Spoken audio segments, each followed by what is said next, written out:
Hello, beautiful soul sisters. It is Christina. It is day 8 of our 12 days of Christmas. And I know I promised you some dazzling Christmas lights for tonight's session, but I'm going to have to postpone that for another night. And some of my teaching, though, I may have that written up as if we were going to be in front of the lights. But I'm still feeling under the weather, and I just didn't want to, because I'm feeling under the weather and I don't know if I just have a little bug or a virus, I didn't think it was good to be around a lot of people tonight. So I'm restricting it to having our live right here where I'm close to home, and not around anybody. So thank you for understanding that there won't be a Christmas light show tonight after all. But got a sunset and it looks like it's going to be a beautiful one. So I'm going to give it just a few minutes and see if anybody else joins us. And again, we're going live, so I never know in my neighborhood if any of my neighbors will stop me. I know last time was caught by surprise. So I will apologize in advance if anyone does stop and ask me questions. So let me give it just another minute. And again, thank you for your understanding about the Christmas lights. I just don't think it's good for me to, be around other people not knowing exactly what I have, but I think it might be like a stomach virus or something like that. So with that being said, I'm going to go ahead and grab my notes. It is windy and it is chilly in Florida, so I am going to try to read some of my notes to you before it gets dark. Once that sun sets, it's going to get even chillier and darker. So, okay, sorry about that. I brought my book with me because I did have, I know I posted about anticipatory grief, but what I'm going to be focusing on tonight is the anticipation of the holidays without your spouse. And I do focus a lot about the understanding the phases of grief, including anticipatory grief, acute grief, early grief, mature grief. All of that is in the first chapter of my book, along with Widow's Fog. So you can learn more about that through my book, which is on Amazon, or I do a lot. We dive deep into this in my grief relief group coaching program, and I see some of my members are on here tonight. So welcome, and welcome to all of you for day 8. So in my notes, I was inviting you to take a beautiful stroll with me through the magical Christmas lights here on the island. But tonight, I'm going to invite you to another beautiful sunset here in Southwest Florida. Another thing I did write in my notes, which I'm thinking about now, it might be another reason why it's a good thing I didn't go tonight. I know that the light show gets very, very crowded, and it gets very packed with pedestrian traffic, and it might have been actually too loud for all of you to even hear my teachings. I'm still, every day with my lives, I'm having to adjust and pivot and tweak everything. I've never done teachings in a live format before, and so I appreciate all of your patience. But tonight what we're going to focus on is the letter A in heal. I could not go live last night because last night I had the chills, the body aches. I don't know that I had a fever, but I just was not feeling good. Crushing headache. There was no way I could even lift up my head to teach and go live. So I know E last night was enough. And that's a big one. That's hard for all of us. And encouragement was part of the E for hope. So every day I'm trying to teach about grief through the letters of hope and heal. And as we get closer to Christmas, one of the things that we need to explore, that could have been another E word, is our feelings and our emotions, and being prepared and understanding the anticipation of these feelings and the emotions. If we are aware and we have the grief knowledge and the grief education, and we're doing the grief work, then with awareness, it actually helps you prepare better for the holidays. We'll gently explore tonight the importance of being aware of our emotions as we navigate the anticipation of the days leading up to Christmas. And I know for many of you, because I remember my first Christmas and I didn't know about anxiety. All I knew is that I felt paralyzed and I could not get out of bed. And some of you may be feeling that way right now. So the awareness, the teaching tonight, being aware, allows us to prepare for those waves, the waves of the anticipatory grief that may come up as the holiday traditions that we once knew, that we once cherished. They were going to bring up possible feelings of longing and sadness. Sometimes it's the anticipatory grief that actually feels heavier than the days itself. So I want to encourage you to be aware of your feelings. Sit with your feelings. Maybe watch some of these replays, because I know some of them have been so helpful, even for me, as I'm writing them and as I'm doing the breathwork exercises with you. But the days leading up to the big events, I always talk about this in my grief relief group coaching program. The days leading up to it is all that heavy anticipation. And I want you to allow yourself to let the day unfold. I gave you a lot of strategies and tips on how to survive Christmas Eve, Christmas Day, Christmas parties, but also I want you to allow yourself to let the good feelings come up and let the day unfold. Let the party unfold. Let Christmas morning unfold. It may feel heavier the days leading up to it because of the anticipation. And then the morning of, or Christmas Eve, maybe you're in church service. I think I read about this in my book, how it was when I was at Christmas Eve church service was the first moment that I actually felt calmness. It was the days leading up to it that felt so heavy, that paralyzed me, where I could not breathe.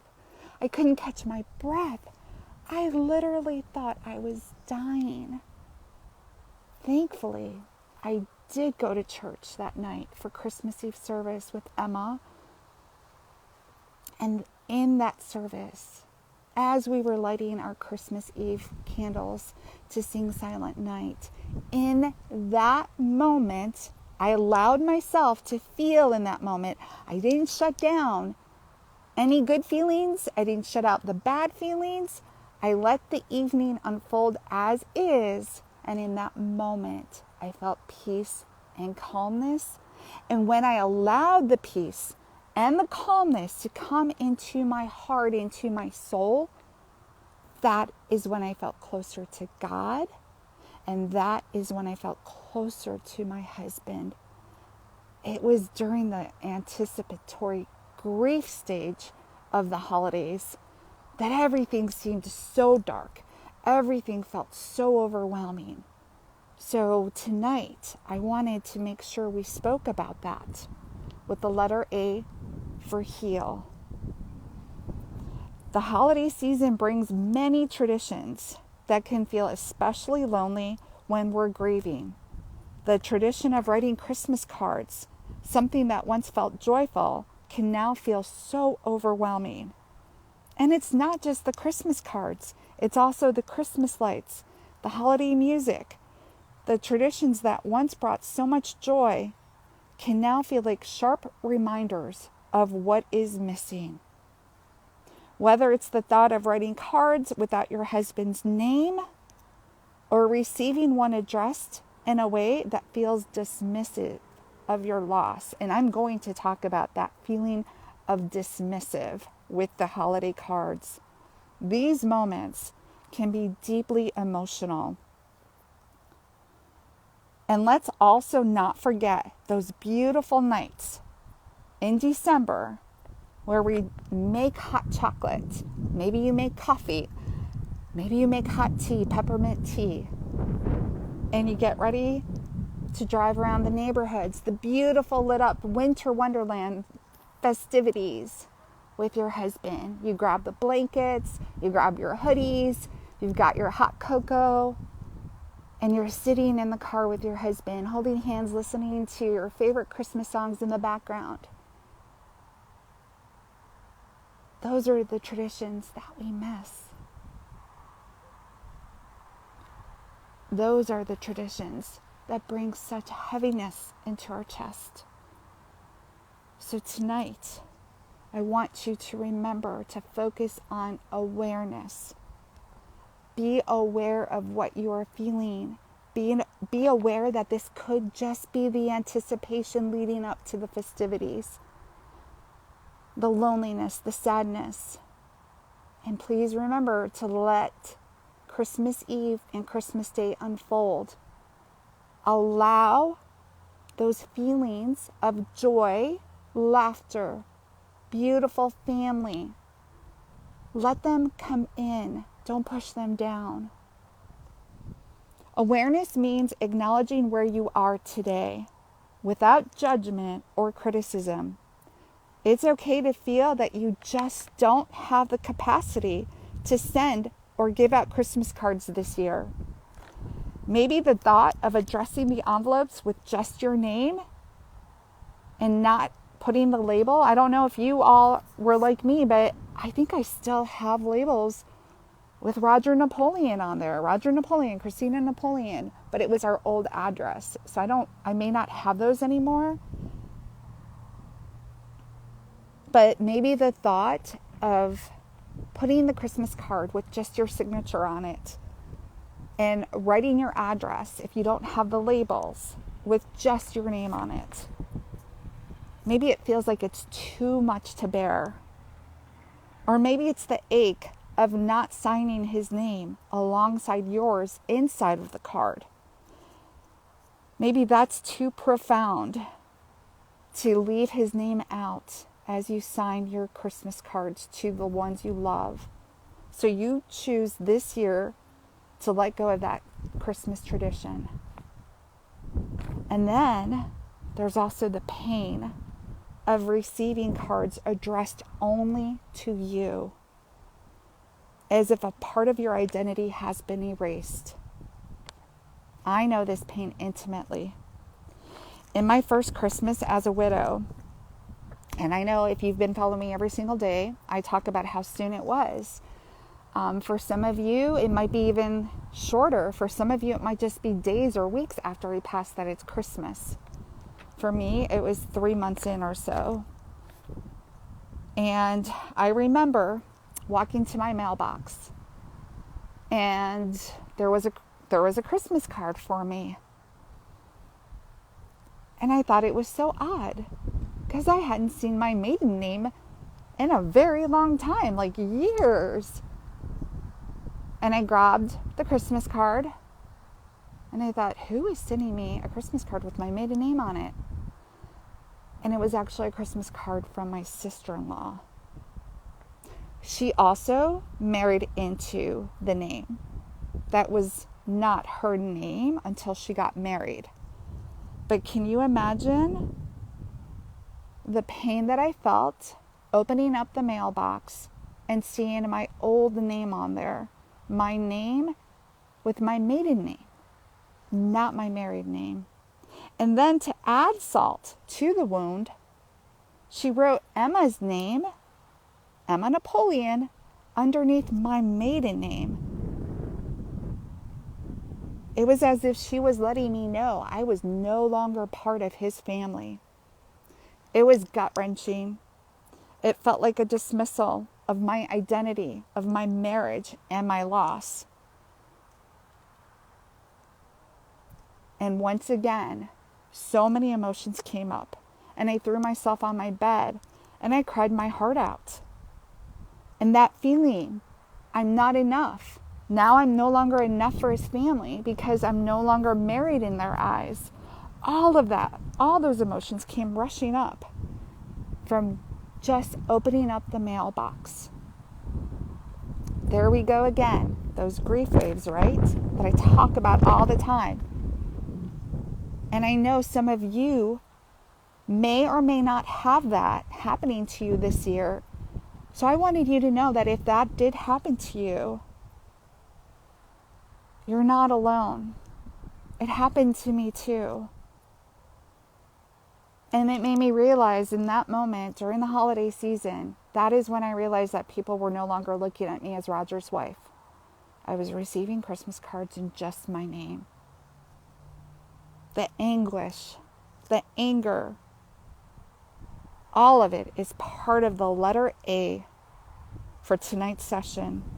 We need to be aware of all of our emotions so we can process them. And I share this story not to place blame, but to show that these seemingly small gestures can cut deeply, leaving us feeling invisible or misunderstood.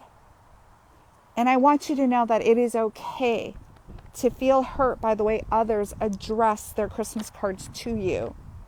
And it's okay to carry deep emotions about these small but significant moments. Because if you shut them down and you don't process those feelings of anger, feelings of betrayal, and you suppress them, they're going to come up. They're going to come up when you least expect it. But here's what I want to remind you tonight. You are grieving. You are not broken. So if you haven't been able to do all of my sessions for the 12 days of Christmas, it's okay. If you throw yourself on your bed and cry your heart out like I did when I opened up the mailbox and saw the Christmas card was intentionally written in my maiden name. In my maiden name. As if I chose to divorce him. I cannot even tell you. You can hear the emotion still to this day. How much that hurt. We did not make a choice. Cancer came into our family. Cancer robbed us of our future. I did not choose to walk away from him. We did not choose to get divorced. And I am not choosing to change my last name. I am so proud still to this day to be his wife. I'm so proud to carry his name. And I'm so proud to have the same last name as Emma's last name. How dare she write a Christmas card? And she still continues to do so, by the way, each year. But I no longer let it affect me because now I have the healing tools. She still does that. Even though I sent her a letter, and I will share with all of you. Oh, that first year, my letter. I'm not embarrassed by it, but I will share with you that a lot of emotions came up into that letter. All the emotions of how she didn't help us with Emma, because remember, Emma was so little. She wasn't even 2 years old yet when Roger got diagnosed with cancer. She was never there for us. So all those feelings came up in that letter. Whew. But I was angry. I was so hurt, and I was so angry that she dismissed my marriage by intentionally sending me a Christmas card. And she decided that I was no longer going to carry his last name. Oh, no. So I want to remind you that I felt broken my first Christmas season. And you are not broken. You do not need to be fixed. You're here tonight. You're showing up. Maybe it's on live. Maybe it's on a replay. I want you to remember that grief is a sign of the deep love you hold in your heart. Not held in your heart, but hold. You continue to hold that love in your heart. It doesn't mean that you have to explain yourself or justify your choices or meet anyone else's expectation this holiday season.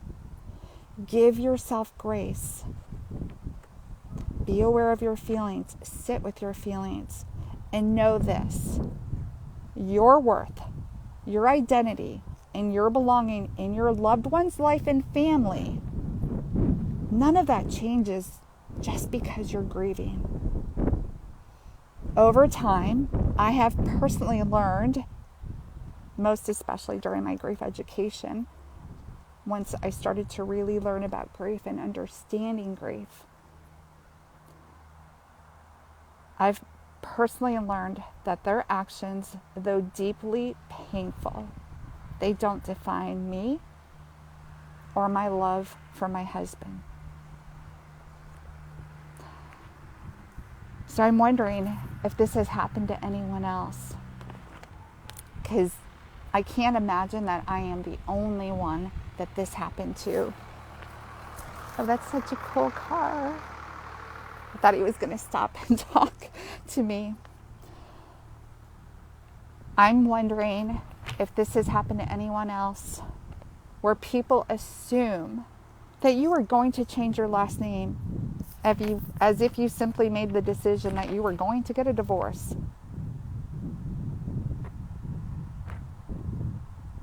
I'm so thankful that I'm sharing the 12 days of Christmas with all of you, because I would have given anything to have these tools, anything. It would have saved me a lot of heartbreak.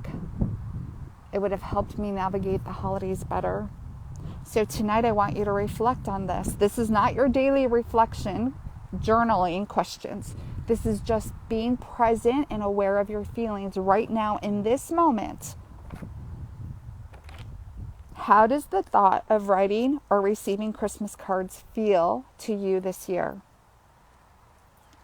Have you written Christmas cards this year, or did you put it off? I have not written one Christmas card since Roger passed away. Still to this day, I have not written Christmas cards. And I've made peace with that. What emotions come up when you think about signing just your name in those cards? It was too hard for me to do that. There was too much sadness. It made his absence so much more real to me that first Christmas. I bought a box of Christmas cards and I was going to do it. And I couldn't get myself to do it. It just made his absence so much louder that he wasn't here to sign the Christmas cards with me. I say that, but now that I think about it, I don't think he ever signed the Christmas cards. I think I always signed it for both of us. And then I want you to think about this. Are there any unspoken expectations you feel tied to these traditions? Maybe you are feeling this because you know others are expecting you to do this, to show up for the Christmas party, to send out the Christmas cards. But remember, I want you to be true to yourself. Be aware of your feelings and feel and do what's right in the present moment. What feels right tonight may not actually be what you feel on Christmas Eve. Tonight may feel heavy, and the thought of going anywhere on Christmas Eve or Christmas Day and being with family may overwhelm you, and you just feel like you're not going to go. So I want to stress to you again tonight and remind you to be aware of your feelings, but please allow the days to unfold. What you're feeling tonight may not be the way that you feel on Christmas Eve. And it was very important for me to keep going to church on Christmas Eve service. My favorite part of Christmas Eve service is lighting the candles and singing Silent Night. That is a tradition from when I was a child. So there are traditions we still carry from childhood on, and my father sang in the choir. So I am so thankful and grateful that I did get out of bed on Christmas Eve and go to church. I went there feeling so heavy, so distraught, so brokenhearted, and I found peace and calmness in my heart during the Christmas Eve service. So I want to encourage you to allow your feelings to come up, but allow all feelings, including joy and happiness, laughter, and maybe it's just nostalgia. Maybe you can't really put a word on what you're feeling, because that happens to me. I can't tell you how many times that happens to me, and I'm like, well, I feel anger, but I also feel sadness, but I also feel happiness, and you can feel all the feels all at once. So sometimes I just call that nostalgia. And that was impromptu. That was not part of my writing. It's getting dark.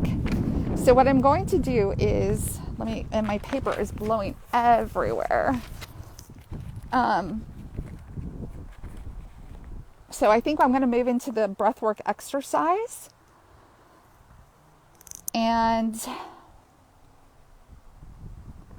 tonight, the breathwork exercise is going to be about releasing difficult emotions and helping you release feelings of anger, betrayal, or sadness. Again, please remember, the anticipation right now, that anticipatory grief that you're feeling is what's keeping you feeling so chained to the darkness and the heaviness. It's the days leading up to those big events where the pressure starts to build up in your body. And it's so important to release that pressure and those emotions. So I want you to find a comfortable place to sit. I still see the sunset. I don't know if it's coming through on the camera or not. I wonder if anybody would get upset if I sit down, because my paper is blowing everywhere. So if I get yelled at in the middle of our breathwork exercises, I'm sorry. Okay. So I want to ask you to either close your eyes or soften your gaze as you look at the sunset. I would love for you to place both of your hands on your heart and just take a moment just to be present, to feel gratitude, such gratitude for that beating heart. Because if you're like me, I'm sure there were so many times you did not know if your heart was going to continue to beat.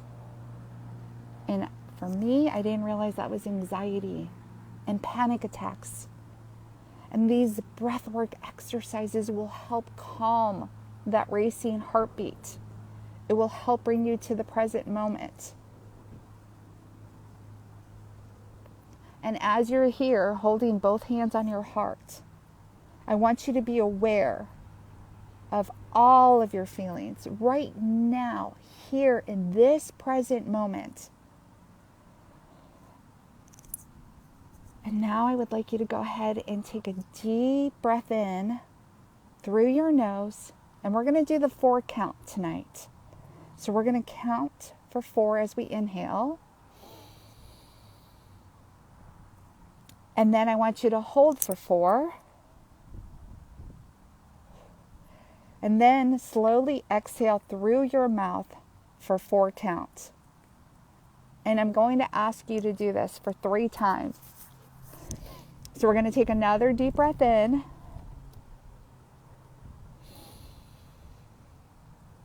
And hold for 4 counts. And exhale for 4 counts. And try to exhale as loud as you can. Release all that buildup, all that pressure.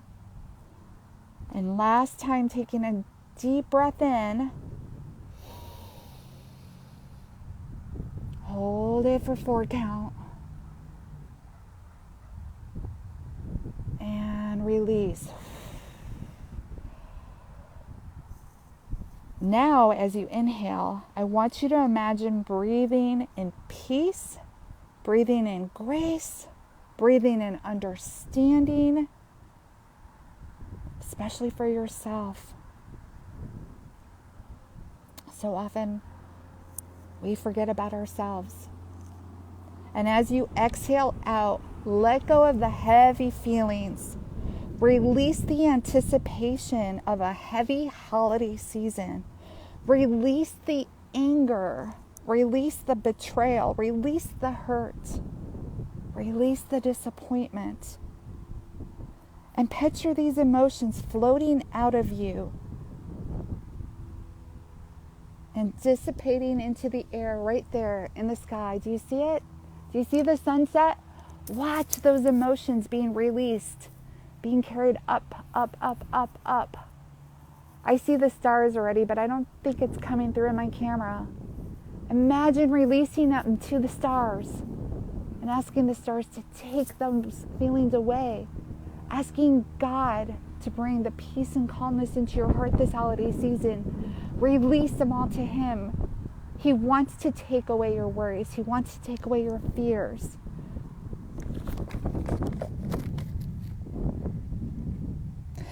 And with each breath in, I want you to repeat to yourself, I am grieving.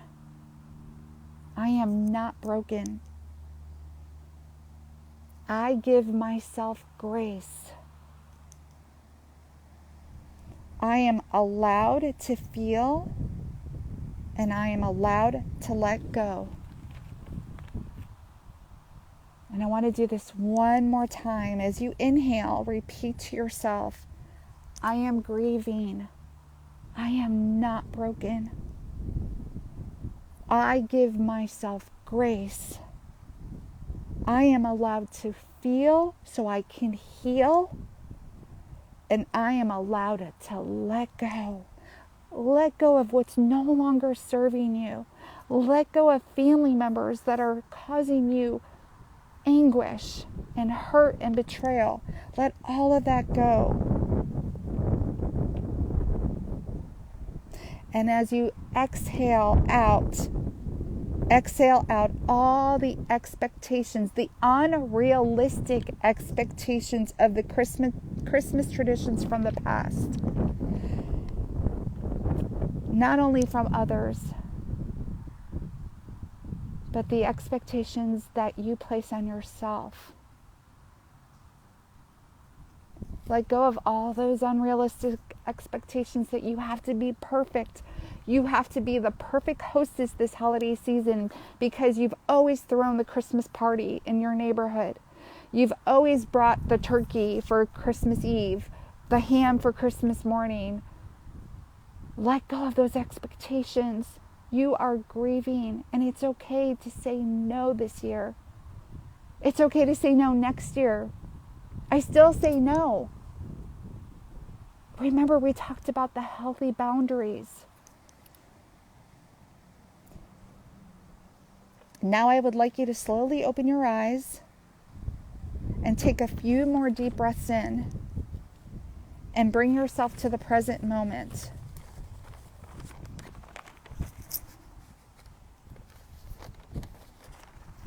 Wow, that's beautiful again. And tonight, I want to reassure you that it is okay to redefine traditions in a way that feels safe and comforting to you. If writing Christmas cards doesn't feel possible this year, that's okay. And if they still don't feel possible year 2, year 3, year 5, year 10, that's okay. I'm here to tell you that's okay because I'm not writing them. If you choose to sign only your name, that's okay. And if you don't want to send any Christmas cards at all, that's okay. Grief is a deeply personal journey, and there is no right way to navigate it. Let me say that again because that is so important. Grief is a deeply personal journey, and there is no right way to navigate it. So don't put those false expectations on yourself, those unrealistic expectations, and don't let others put that on you. Remember to be aware of your feelings. Realize that what you're feeling right now is the anticipation of Christmas. It's so much louder the days leading up to the actual day itself. So for your reflection questions for day 8, I would like you to journal and write about 3 different questions. What holiday traditions feel comfortable to me this year, and which feel like they are too much? What holiday traditions feel comforting? I'm so sorry. I'm reading in the dark. It is dark out. What holiday traditions feel comforting to me this year, and which feel like it's too much? That's question number 1. Reflection number 1. Reflection number 2. How can I honor my grief while also protecting my peace? This one's so important. So important to keep those healthy boundaries this year. Number 2, once again, how can I honor my grief while also protecting my peace? And then the last daily reflection question is, how can I extend grace to myself when others' actions or words feel hurtful? Again, remember with me with my sister-in-law. She decided on her own that my last name was no longer Napoleon. Oh my goodness. Wow. Number 3, once again, how can I extend grace to myself when others' actions or words feel hurtful? In closing, I want to say to you that you are navigating the most challenging journey of your life. Losing our husbands, our loved ones, our spouse, our significant others, our boyfriends, our fiancés. That is a loss that others will not understand, other than the loss of a child. So please remember that you're doing this with courage and with grace. And if today feels hard, please remember that you're allowed to pause, to breathe, and to let go. Maybe come back to this replay and do the breathwork exercise again about releasing all of that, the betrayal, the hurt, the disappointment from others. Please remind yourself that your heart knows first. And that is what you might be feeling. The anticipatory grief, the days, the heaviness, all leading up to Christmas Eve and Christmas Day. Whether or not you send cards, or whether or not you kept every Christmas tradition going for yourself, for your children, for other family members, please remember that you are carrying your grief with courage. Let this season remind you that grace is not something that you earn. It's not something that you earn. It's something that you give yourself because you are worthy of it. I want to say that again. Grace is not something that you earn. It is something that you give yourself because you are worthy of it. And it is so important during this holiday season to give yourself grace. Please don't be so hard on yourself. I beat myself up so much my first and second Christmas season until I understood and went through grief education training. And I finally gave myself permission to say no to events and activities and traditions that I could not take on, that I did not have the capacity to take on.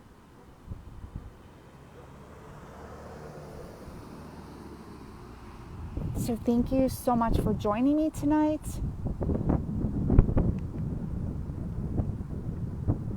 I don't know if there's any comments. Let's see.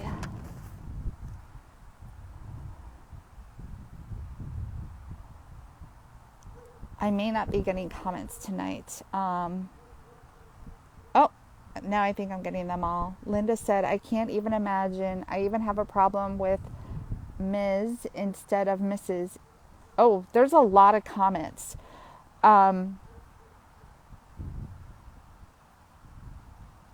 So what I'll do is, because it's really, really, really getting dark, and I still have to get back home. What I'm going to do is I'm going to go ahead and end our live. Well, maybe I can walk so you guys can all talk to each other, because I think sometimes the questions are just as important as the teaching, and the sisterhood connection is just as important. So let me see if I can go back to... Oh, I can go back. Okay. I didn't think, because they were coming in so fast and furious, I thought I couldn't go back to them. So let's see here, because Linda's was going up, up, up on my screen. Linda said, I can't even imagine. I even have a problem with Ms. instead of Mrs. It's me. I was married for almost 54 years. I will always be a Mrs. Lynn said, signing only my name to cards always causes a pause, but the one that bothers me even more is a card for one of our grandchildren, not including Jack's name, pop up. That hurts. Oh, thank you for bringing that up, Lynn. I meant to talk about that too for all the solo mamas out there. That was hard for me to write Emma's Christmas cards, because it used to be Daddy and Mommy. And then when he died, it was no longer Daddy and Mommy. It was just Mommy. Whew. Yeah, I meant to share that tonight. So thank you, Lynn, for sharing that. I can't even imagine with the grandchildren. I'm not there yet. Thankfully, Emma is too young. I'm not ready for that yet. So Kathy said, that never was going to happen. I'm proud of my last name and will use it till I'm with him in heaven. Sorry that happened to you. Yes, thank you. I'm sorry, but really, the nerve, right? I mean, I'm going to get very passionate every time I talk about that. And she still sends the Christmas cards that way with my maiden name. And then Emma Napoleon, right underneath my maiden name. Why? Why would you intentionally do something so cruel? Even after I sent her a letter, after the first Christmas card that she sent like that, and explained how hurtful that was, and that I was keeping Roger's name, that he died. We did not get divorced. Let me see here. Cece said, I extend grace to myself by knowing that people treat us a certain way because it's a reflection of their own ego and conflicts. It has nothing to do with me. God and I know what is happening, and that's all that matters. What others think or do is none of my business. Absolutely. God and I know I'm worthy of grace and love. Merry Christmas. Cece, happy anniversary. I know tonight was your 38th wedding anniversary, or today. So I'm sending you tight, tight hugs and letting you know I'm thinking of you. Let's see, Barbara's here. And Barbara said, our cards were always photo cards. Couldn't even take the family picture with him absent from the photo. So didn't send any except for the grief relief group. Thank you, Barbara. Thank you for sending us and thinking of all of us in the grief relief group. Many different feelings on receiving cards. First one received was addressed to both of us. Upsetting that she didn't take time to fix her printed labels. Then received the rest addressed only to me. Upsetting also. A lot received from long-term friends, nothing written except their names. just a roller coaster of emotions over cards. So this tradition of cards is really hard this year. Barbara, thank you so much for sharing that and being so vulnerable. It is hard to open up a Christmas card your first year and not even have them acknowledge that it is your first Christmas without Gary. I can't even imagine every time you received one and all they did was it was generic. It was a general Christmas card with just their names on it. When you were looking, you were seeking for some type of connection with them, acknowledgement, understanding how hard this first year is. So I'm glad you're here with us. And thank you for sending Christmas cards to all of the Grief Relief Group coaching members. And we know and we see you and we feel your pain. And please know that we're always here for you. Jeannie joined us. Welcome, Jeannie. Marley is here as well. Okay, I think I'm caught up now with all of the comments. So if you are just joining, I'm going to be wrapping up because it's getting very dark out here. The sunset is gone. It was a beautiful sunset though. And you can enjoy tonight's session on a replay. I will pin it to the post as soon as, to the featured tab, as soon as I get home. And it's also getting very cold here in Florida tonight.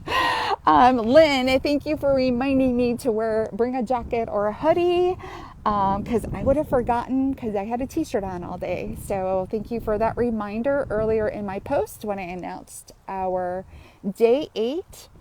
And if you are just joining us and you're catching the replay, please type in the comments replay.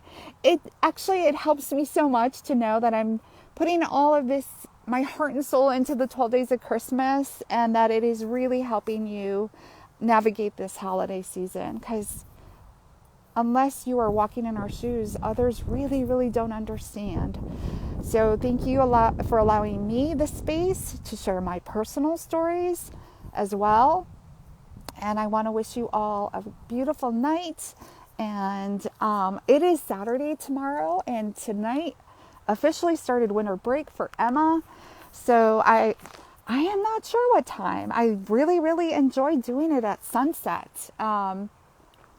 Maybe I can get Emma to go and do some Christmas lights with me tomorrow. So just be on the lookout inside the group tomorrow for Saturday. Again, this is new to me. I've never done the 12 days of Christmas. I've never done teaching on live sessions. So thank you for allowing me grace this year as I navigate the 12 days of Christmas with all of you. Thank you so much for opening your hearts and your home to me. Have a good night.